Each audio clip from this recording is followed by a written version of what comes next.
kuambia hivi, sisi tumechoka na wakati umefika,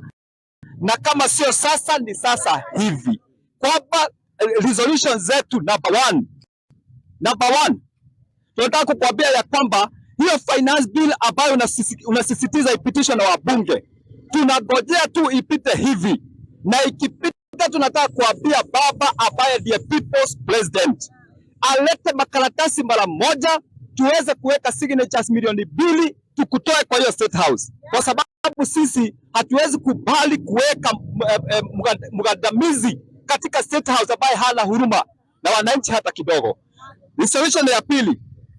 wabunge tunawaangalia sana, mjue ya kwamba sisi ndiye tumewachagua, sio nyinyi mlijichagua, na mko pale kuwakilisha wananchi ambao wamewapatia kula na kuweka katika mamlaka. Mkiingia katika National Assembly, msikize sauti ya mwananchi ya kwamba sisi tumesema hiyo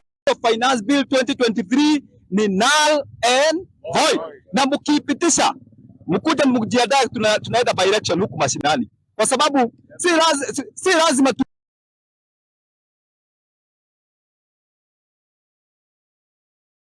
kuwe na viongozi ambao wanaenda pale kuangalia tumbo zao. Tunajua ya kwamba kuna vile ambavyo mmeangaliwa na kuna ile sauti ambayo mmelekwa. Sisi kama wanabunge tuwasema mpitishe hiyo,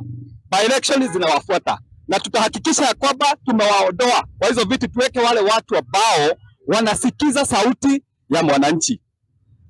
Resolution ya tatu,